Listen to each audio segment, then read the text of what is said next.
Queridos, é muito importante o que vocês estão falando, assim, uma coisa sensacional, maravilhosa, muito boa, que eu não posso deixar passar batido e não falar nada sobre isso. Pega mal para mim, pega mal para... O irmão está acompanhando aqui, vendo vocês discutindo aqui, não fica legal? Mas faz o seguinte, dá uma sentadinha lá, por favor, você, muito obrigado, também senta ali, querida. Agora, você, meu amigo, você também dá uma sentadinha ali que eu vou falar rapidinho sobre isso, depois a gente volta a conversar sobre isso aqui. Está dando uma confusão aqui, a gente precisa entender melhor sobre esse negócio de unidade aqui, que eu fico... É tanta falação que as pessoas até se perdem. Desculpa, tá, gente? Não era para gerar esse mal-estar aqui, não, mas eu quero trocar aqui rapidinho uma palavra com vocês sobre isso, para a gente entender um pouco melhor sobre unidade. Então eu queria convidar vocês a abrirem a Bíblia de vocês aí em Colossenses. Deixa só meu celular aqui ajudar também, que ele vai...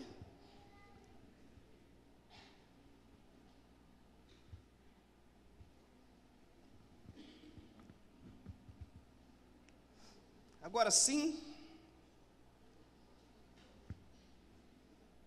Colossenses capítulo 3, verso de 12 a 17.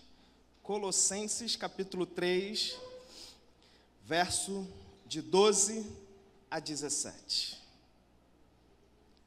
No início da peça, diante de tudo que o nosso visitante ali falava, você deve ter imaginado assim: eu acho que ele não conhece a nossa realidade, né?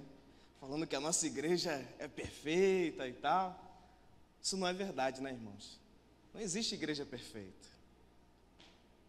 Não existe ninguém que seja perfeito. Mas existe um povo que pode caminhar buscando uma unidade. Buscando para que Deus possa derramar sobre nós do seu Espírito mais e mais, para que nós possamos ser uns com os outros. Colossenses capítulo 3, verso de 12 em diante, nós vamos ler do 12 ao 17, e a gente vai tentar extrair algumas lições importantes desse texto aqui sobre unidade. A gente tem caminhado desde quinta-feira falando sobre essa temática, e cada dia a gente pôde aprender mais um pouquinho sobre isso. E hoje, nessa noite, queremos encerrar com uma contribuição também sobre esse tema. A palavra do Senhor diz assim: portanto, como eleitos de Deus, santos e amados, revistam-se de profunda compaixão, de bondade, de humildade, de mansidão, de paciência. Suportem-se uns aos outros e perdoem-se mutuamente, caso alguém tenha motivo de queixa contra outra pessoa. Assim como o Senhor perdoou vocês, perdoem também uns aos outros. Acima de tudo isto, porém, esteja o amor, que é o vínculo da perfeição. Que a paz de Cristo seja o árbitro no coração de vocês, pois foi para essa paz que vocês foram chamados em um só corpo. E sejam agradecidos. Que a palavra de Cristo habite ricamente em vocês. Instruam e aconselham-se mutuamente em toda a sabedoria, louvando a Deus com salmos, hinos e cânticos espirituais com gratidão no coração. E tudo o que fizerem, seja em palavra, seja em ação, façam em nome do Senhor Jesus, dando por Ele graças ao Deus que é o nosso Pai. Vamos orar mais uma vez? Pai, nós queremos te agradecer, ó Deus, por tudo que temos ouvido, visto, experimentado aqui nessa noite, Senhor. Não somente hoje, mas ao longo de cada dia desse congresso, temos aprendido sobre unidade. É bem verdade, e o Senhor sabe mais do que todos nós, de que nós não somos uma igreja perfeita. Nós não somos perfeitos, eu não sou perfeito, tenho muitas falhas, muitas limitações, muitas dificuldades, muitas, Senhor. Mas, ó Deus, nós nos colocamos aqui na Tua presença, em humildade, perante ao Senhor, pedindo que o Senhor possa trabalhar em nós, para que a partir de nós, de cada um de nós, possa haver um transbordar do Teu Santo Espírito e que a gente possa viver de fato unidade no nosso meio. Nos abençoe nesse momento com a Tua palavra, Senhor. Aplica nos nossos corações aquilo que o Senhor quer ministrar sobre cada um nessa noite. Abre o nosso coração e o nosso entendimento para nós recebermos aquilo que vem do Senhor, Nós oramos assim, em nome de Jesus. Amém. Amém. Eu quero falar sobre unidade nessa noite, como eu já falei antes, mas eu quero falar a respeito de 5 pontos que a gente pode encontrar nesse texto sobre unidade. Eu quero que os irmãos percebam e prestem atenção, porque não vai dar para ficar voltando e citando cada um dos versículos, o texto, mas eu vou trazer direto a aplicação. Eu não vou voltar no texto para que possamos ver tintim por tintim do texto, mas já vou trazer praticamente já a aplicação direta do texto. A primeira coisa que nós podemos aprender aqui com o apóstolo Paulo, a partir desse pequeno trecho da Bíblia que nós lemos, sobre unidade, é que a unidade começa em mim. Isso mesmo. A unidade não começa em nós. A unidade começa em mim. E é como se você pudesse dizer a mesma coisa. A unidade começa em mim. Não por aquilo que eu posso fazer, mas por aquilo que Cristo está realizando em cada um de nós. Somente através daquilo que Jesus está realizando na vida de cada um de nós, nós podemos olhar para o outro e dizer, nós somos um. Nós estamos juntos. Nós iremos caminhar juntos. Porque Deus iniciou e começou uma obra em mim. Deus iniciou e começou uma obra em ti. Ele não tem jeito, né? Ele quer ver o pai, ele quer falar, não tem jeito. Então, o apóstolo Paulo nos ensina a respeito disso. A respeito de que uma árvore não se alimenta do seu próprio fruto. Quando Deus começa uma obra em nós, Ele gera em nós um fruto. Falamos isso um pouquinho à noite, quando nós estávamos aqui no Redcast, e falamos do fruto do Espírito que está sendo gerado em cada um de nós. E nós vemos lá paz, amor, mansidão, domínio próprio, bondade, benignidade. E conversávamos que cada um desses elementos, dessas ações que Deus está gerando em nós, ele não é para ser aplicado ou vivenciado isoladamente, porque afinal, para que eu usarei a benignidade se não para derramar sobre a vida do outro? Para que eu usarei a bondade se não para compartilhar com o outro? Para que precisarei ter paciência se não é exatamente aquele irmãozinho querido que tenta tirar ela de mim algumas vezes? A árvore não se alimenta do próprio fruto. Deus derrama do seu fruto sobre nós, para que em nós possamos compartilhar e as pessoas possam se alimentar desse fruto que está sendo gerado. Sobre unidade, o que podemos aprender com o apóstolo Paulo aqui, é que tudo isso é por meio de Jesus. Jesus nos capacita, porque sozinho não dá. Sozinho, simplesmente eu quiser ser um com o Daniel aqui, e nós estabelecermos isso, vamos ser um, e nós vamos combinar isso. Vamos apertar a mão e selamos aqui um pacto, vamos ser um. Isso não vai durar um dia, porque amanhã eu já começarei a ficar incomodado com alguma coisa que o Daniel fez ou faz, e ele incomodado com alguma coisa que eu fiz, ou deixei de fazer. Se for pela nossa força, pela nossa ação, não é possível. Por isso, Jesus nos capacita. É Ele quem nos faz um. É Ele quem nos faz um corpo. É Ele quem nos faz uma família. E por isso que Ele nos dá ferramentas para que sejamos um. Porque no relacionamento, voltando a Daniel, vai ter momentos que eu vou pisar no calo dele. Vai ter momentos que ele vai pisar no meu calo. E as ferramentas que Deus derrama sobre nós para que nós possamos usar é: me perdoa, meu amigo. Eu te perdoo, meu amigo. Eu sei que eu não sou fácil, mas você também não é. Mas Jesus vai mudando a gente. E vamos usar das ferramentas que Jesus tem derramado sobre nós, para que de fato nós possamos ser um.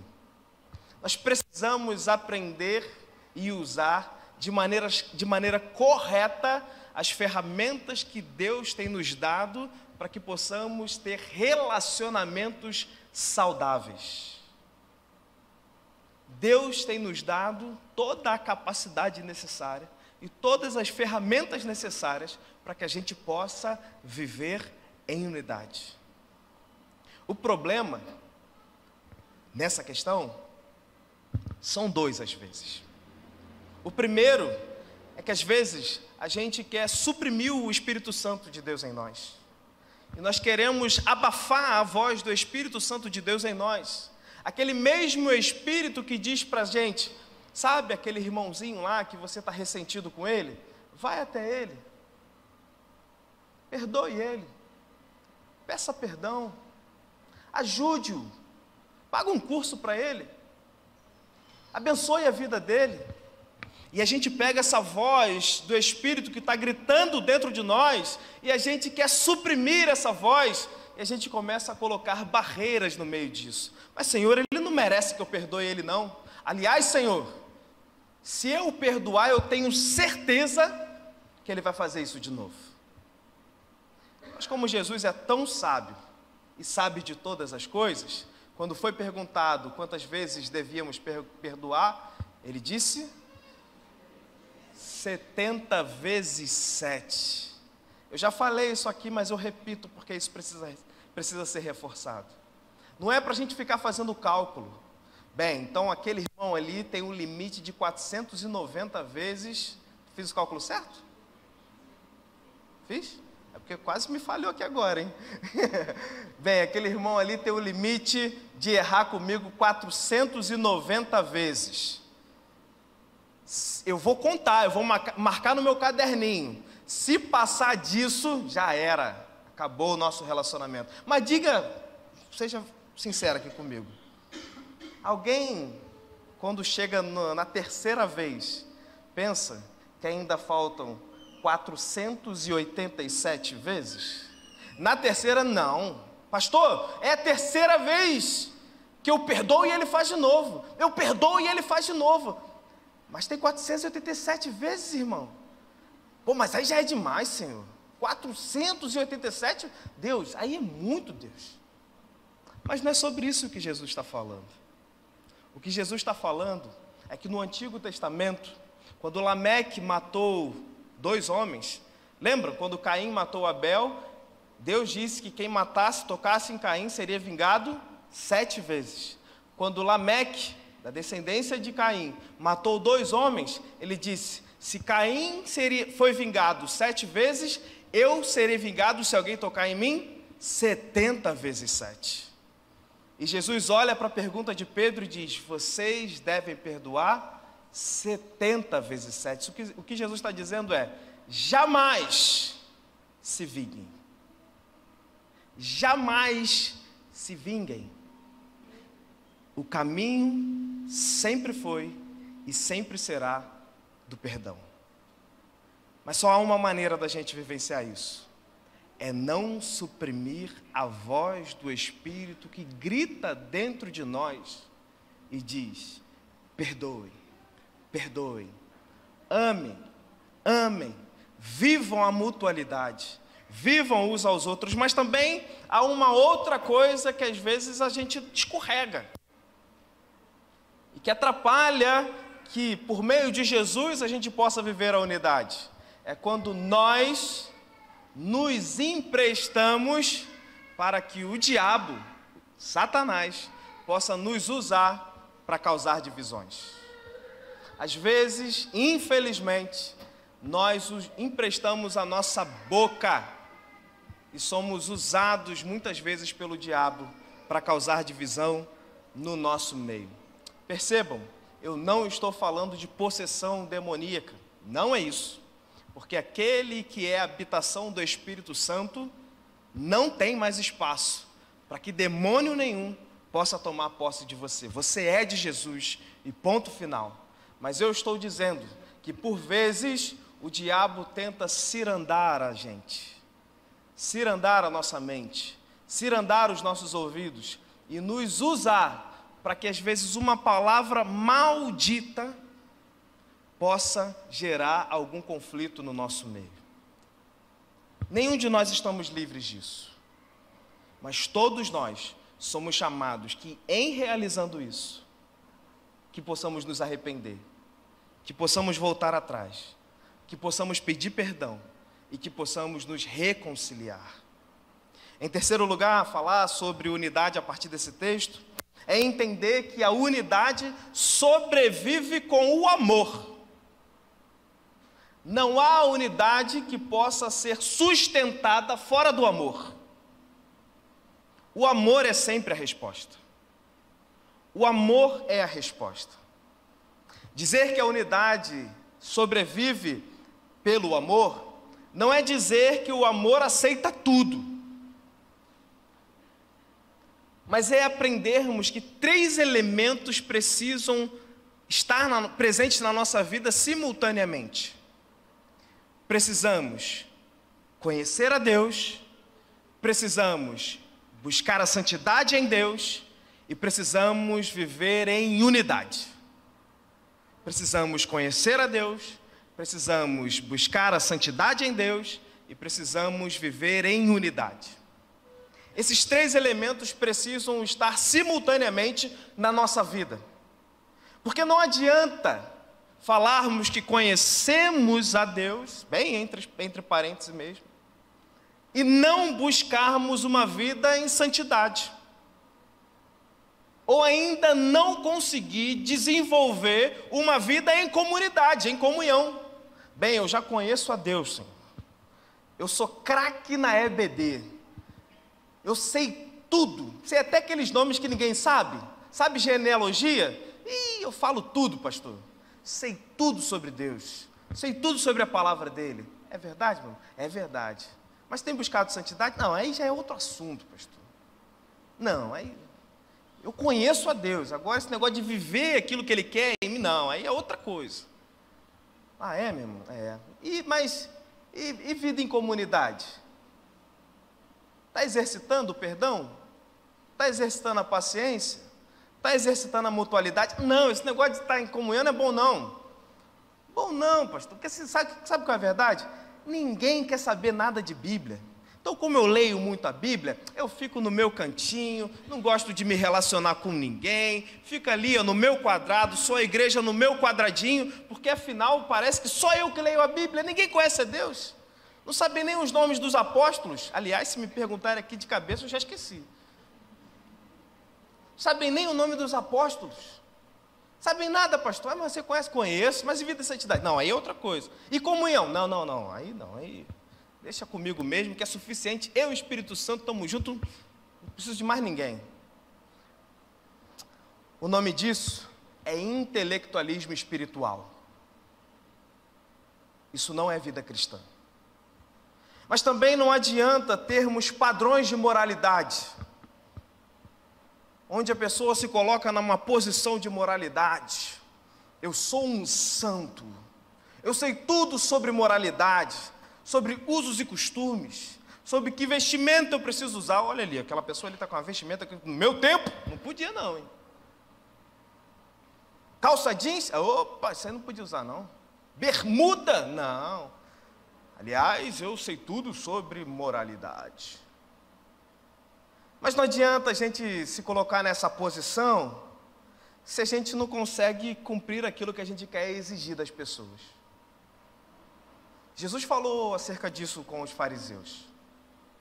Vocês não entram e nem deixam as pessoas entrarem. Vocês exigem dos outros nem aquilo que vocês conseguem fazer. E também não adianta a gente ser o ápice da moralidade e não conseguir viver em comunhão, em comunidade.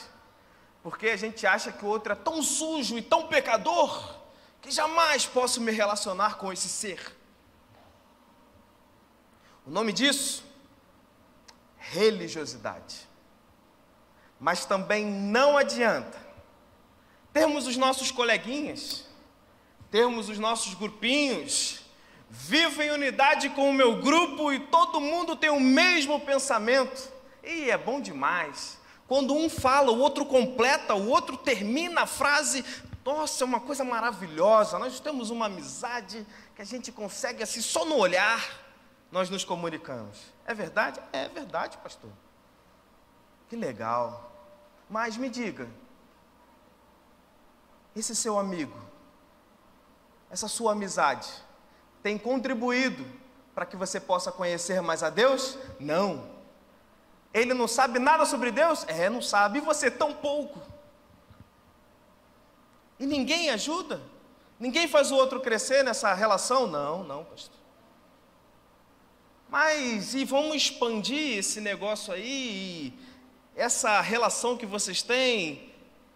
Vocês conversam alguma coisa de tal maneira que um possa exortar o outro e ajudar nessa santidade? Não, de maneira nenhuma. Aliás, sobre isso eu não gosto nem de falar com o meu amigo, porque eu não quero que ele ache que eu estou indo contra ele sobre alguma coisa errada que ele está fazendo. O nome disso é partidarismo. Isso não é vida cristã. Isso não é unidade.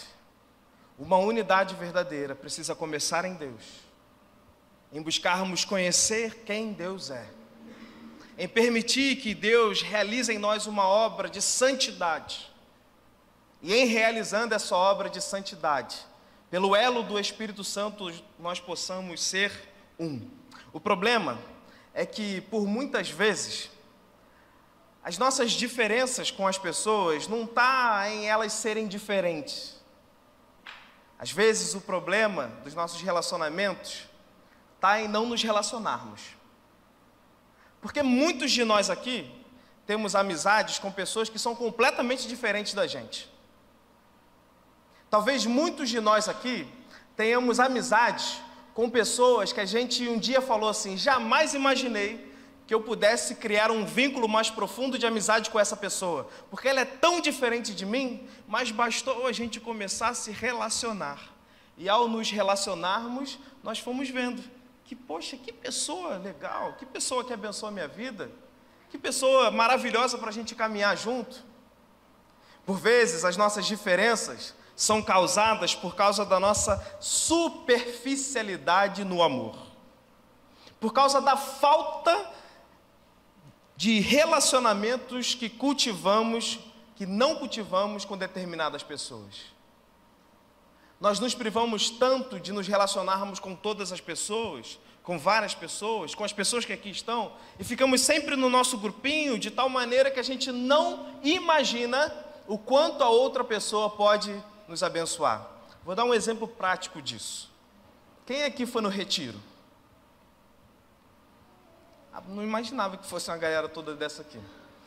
Quem aqui conversou com alguém no retiro, pode ser um idoso, uma pessoa mais velha, que você nunca tinha falado e você ficou assim, surpreendido como aquela pessoa é gente boa?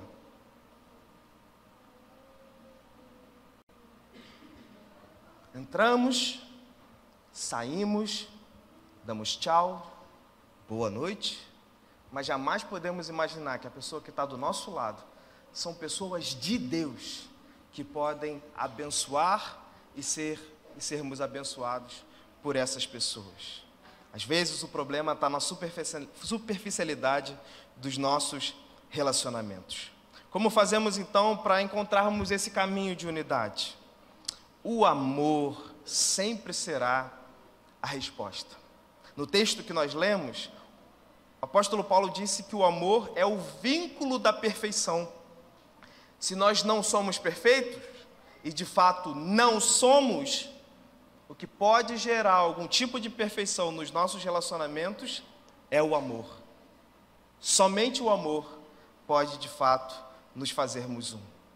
Em quarto e penúltimo lugar, antes disso, eu lembrei de uma música enquanto eu preparava essa mensagem, que a gente canta aqui, né? E ela fala um trecho assim: não tenho tempo para perder com ressentimentos quando penso que Ele me ama. Quando nós contemplamos e experimentamos do amor de Deus sobre a nossa vida, não dá para a gente perder tempo com ressentimento. Se somos alvos do amor do Senhor, não dá para a gente experimentar desse amor e não compartilhar esse amor com as outras pessoas. Em quarto e penúltimo lugar, sobre a unidade, requer luta.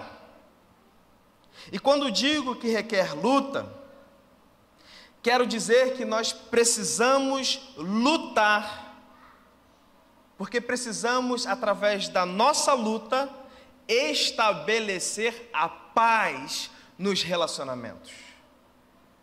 Através da nossa luta, precisamos estabelecer a paz nos nossos relacionamentos. Precisamos ser pacificadores, que precisam lutar contra o egoísmo, contra o diabo, que é o nosso acusador e o disseminador das discórdias no nosso meio. E percebam, eu quero que vocês ouçam isso, e os jovens e adolescentes que aqui estão. Eu não quero que vocês sejam enganados, que nenhum de nós sejamos enganados, porque quando aqui acabar, e esse tema não estiver mais aqui, nós não podemos achar que isso aqui acabou. Nós precisamos juntos continuar construindo, no poder do Espírito Santo, isso aqui. Mas eu também quero que vocês estejam avisados que agora, Primeira Igreja Batista em Lins, que agora que nós tocamos nesse solo da unidade, iremos precisar mais do que nunca falar, viver e lutar pela unidade da igreja. Pois o inimigo das nossas almas vai tentar nos cirandar, para tentar causar divisões no nosso meio. Mas glória a Deus por Cristo Jesus, que é aquele que diz: Pedro, o inimigo quis te cirandar, mas eu não permiti. Nós não podemos emprestar a nossa vida, boca, pensamento, seja o que for, para que o diabo possa nos usar, para que a gente possa ser esse instrumento de divisão no nosso meio. A pergunta que faço para cada um de vocês é: estão prontos? Estão prontos para lutar pela unidade no nosso meio? Estão prontos para que a gente possa lutar pela essa unidade que começa em nós, começa em você, começa em mim, numa obra de Cristo Jesus, para que de fato possamos ser um? Ainda que sobrevenha sobre nós dificuldades, e que por muitas vezes possamos nos espetar nesse relacionamento, estão prontos para lutar contra o seu ego? Para que eu possa lutar contra o meu ego? Para que juntos possamos caminhar? O convite que eu faço, em último lugar, para que nós possamos lutar, é porque é por Jesus. Tudo que fazemos, tudo que somos, ou tudo que viermos a ser, é por Jesus. Tudo que fazemos é por Ele, e se buscamos a unidade em nosso meio, fazemos isso porque isso alegra o coração de Deus. Efésios capítulo 2 diz que Jesus, quando morreu na cruz do Calvário, além de nos salvar, morreu também por um outro motivo. E o texto lá diz que Ele morreu para que possa fazer dois povos totalmente distintos e diferentes se tornarem um único povo. Pessoas diferentes se tornando uma só raça, uma só tribo, uma só sociedade, um só corpo, um só templo. Se podemos, e se é que podemos, humanizar Deus em alguma reação que Ele possa ter, comum a nós, é que quando Deus vê que estamos buscando caminhar em unidade, Ele dará um belo de um sorriso. E que maravilha é poder fazer Deus se alegrar com as nossas vidas. Eu concluo dizendo, e deixo aqui a indicação, que existe um livro chamado O Lugar Mais Seguro da Terra. É do Larry Crabb. Esgotado em quase todos os lugares, difícil de achar. Nunca consegui ler esse livro todo, porque eu lia um pouquinho com quem tinha aqui, que tinha que devolver, lia um pouquinho ali. Mas fica a indicação, se o irmão conseguir comprar, me avisa. Se achar, me avisa que eu quero comprar também. Larry Crabb, O Lugar Mais Seguro da Terra. Como eu disse, eu não li esse livro todo, mas tem uma parte do texto, do livro, que o autor diz que a igreja é o lugar mais seguro da terra. E sabe por que a igreja é o lugar mais seguro da terra? Não é porque nós somos poderosos e somos constituídos de um grande exército armamentista. É porque o nosso Senhor é Jesus Cristo. É porque o cabeça da igreja é Cristo Jesus. E porque se estivermos nele, debaixo das suas asas, nós estaremos no lugar mais seguro da terra. Deixa eu te falar uma coisa. Continue em comunhão. Continue na congregação. Lute por este lugar. Zele por este lugar. E esse lugar que eu estou falando, não é aqui não. É aqui. Somos nós. Zele por esse lugar. Lute por esse lugar. Porque foi Ele que começou essa obra. Foi Ele que começou a igreja. E é Ele que chamará a igreja para si. Por isso, assuma a sua responsabilidade. Eu devo assumir a minha responsabilidade. Naquilo que compete a cada um de nós, nós possamos buscar uma unidade verdadeira. Assuma a sua posição. Comece em você. Não pense no outro. Mas ele fez isso, ela fez isso, aquilo outro. Comece em você, comece em mim, comece em nós.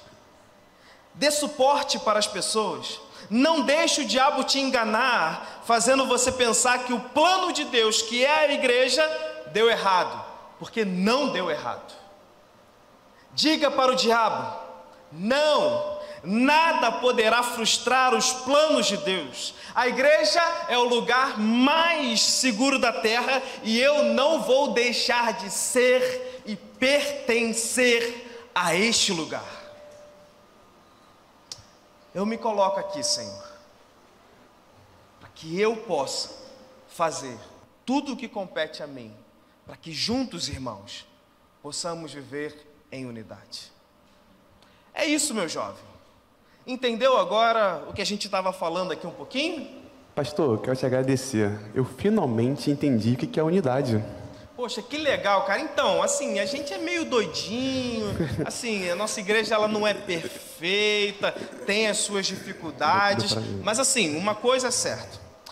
Todos nós aqui somos dependentes do Senhor, cara. E olha, nós iremos te receber com o maior carinho e vai ser um prazer ter você aqui com a gente. Olha, eu agradeço demais o convite, de coração, eu agradeço. Mas agora eu entendi por que Deus me trouxe para essa realidade aqui, para essa igreja especificamente. Foi para entender que a unidade da igreja passa por mim, da minha participação, do meu pertencimento. E assim eu preciso voltar para a minha antiga igreja. Caramba, cara, que boa decisão, que bom que você entendeu que tem a ver com você. Não tem a ver só com as pessoas que lá estão, porque na realidade, você faz parte daquele grupo. Olha, volta lá para onde você vai, mas uma dúvida que eu tenho, assim, é... Nesse caminho que você vai voltar, a essa hora, não é perigoso, não? Rapaz, vou te falar que eu nem sei qual caminho que é, para ser sincero. Mas já que estou com esse assunto, deixa eu te perguntar. Tu tem um contato de alguém que mexa com multiverso, realidade paralela, viagem no tempo? Esse cara é engraçado, não né? Não tem, não? Que negócio é esse, cara, de multiverso, realidade paralela? Eu não entendi muito essa piada, não, mas tu é engraçado, cara. É piada, claro, com certeza. Eu não vim de outro lugar. Pastor, já que você não tem o contato, eu vou andando que viagem é longa, tá bom? Ó, só não esquece de que nós precisamos ser um, precisamos ser e pertencer, meu amigo. Tá ótimo, pastor. Igreja, entre a gente aqui, ninguém tem o contato do Doutor Estranho, não? Não. Da Wanda serve. Não? Por último, do Wong. Nem do Wong, gente. Rapaz, vai ser longo mesmo minha viagem. Meus irmãos, fiquemos de pé, que tudo que nós conversamos até aqui nesse congresso, que a gente, através de inúmeras formas diferentes, que tentamos apresentar essa temática, o desejo do nosso coração é que em tudo que a gente aprendeu aqui, a gente possa permitir que o Espírito Santo de Deus possa desenvolver isso em nós. Nós precisamos buscar unidade no Senhor. Nós precisamos ser e pertencer diariamente à igreja do Senhor. Nós precisamos entender o sentido de familiaridade, porque nós somos uma família, nós somos um corpo.